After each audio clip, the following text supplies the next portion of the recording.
দর্শক বন্ধু আসসালামু আলাইকুম, স্বাগতম আর একটি ভিডিওতে। মূলত আজ দেখাবো যে কত বয়সে আখের গাছে গোড়ায় মাটি দেওয়া লাগে এবং কিভাবে দেওয়া লাগে।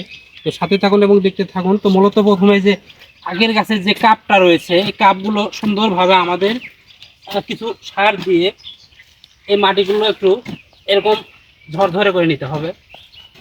এইভাবে প্রথমে ঝরঝরে করে নেবেন।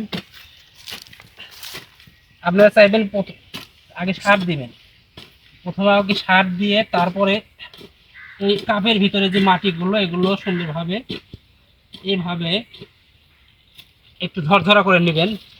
তারপরে দিবেন কিভাবে দেখাচ্ছে, যে সুন্দরভাবে এই যে একদম গোড়া ঘিসে মাটি একটু বেশি করে দিবেন। এই যে আমি যেভাবে দিচ্ছি দেখেন, এই যে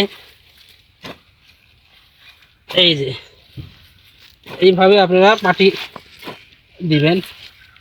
চাইবেন যে যে যে কুশলের যে গাইড দেখতে পাচ্ছেন, এই যে গাইড, অর্থাৎ এই যে নিচে যে দুটি গাইড রয়েছে, একটি গাইড মাটির নিচে দিয়ে দিবেন। তো সেই জন্য মাটি একটু বেশি দিতে হয়। এই যে দিচ্ছি, এই যে ঢেকে দিচ্ছি, নিচের একটি ফুট পুরোটাই ঢেকে দিবেন। এই যে একটি পুর আমি কিন্তু পুরোটাই ঢেকে দিচ্ছি। এই যে এই যে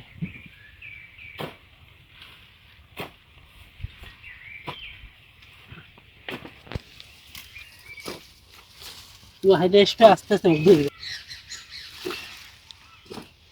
তো সুন্দরভাবে দেওয়ার চেষ্টা করবে। বিশেষ করে যে গোড়া রয়েছে, এই গোড়ার যে আগগুলো রয়েছে, এই গোড়া একটি করে পুরো আপনারা ঢেকে দেওয়ার চেষ্টা করবেন। তো মূলত ফিলিপাইনের যে আগগুলো রয়েছে এগুলো কিন্তু অনেক লম্বা হয়, আর সেই জন্য মাটি একটু বেশি দিতে হয়।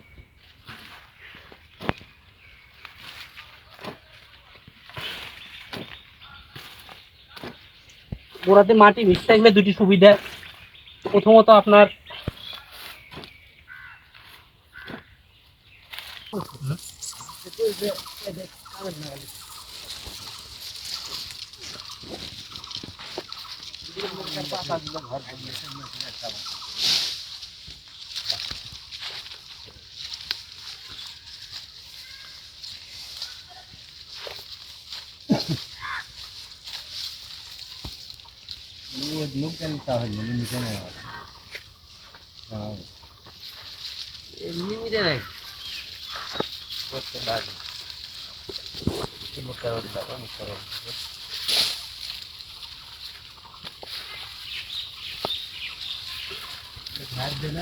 গোড়ার যে মাটিগুলো এবং মাটিগুলো ঝরঝরে হতে হবে এবং মাটিগুলোতে আপনারা সার আগে দিয়ে দিবেন এবং সেই মাটিগুলো গাছের গুঁড়ি দেওয়ার পরে আপনার সুন্দরভাবে যে মাটির চাপা বা দলাগুলো রয়েছে, এই দলাগুলো সুন্দরভাবে একদম একটি করে পুর মাটির নিচে ঢেকে দেওয়ার চেষ্টা করবেন।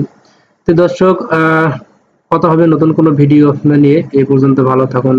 আসসালামু আলাইকুম রহমতুল্লাহি ওয়া বারাকাতুহু। ধন্যবাদ সবাইকে।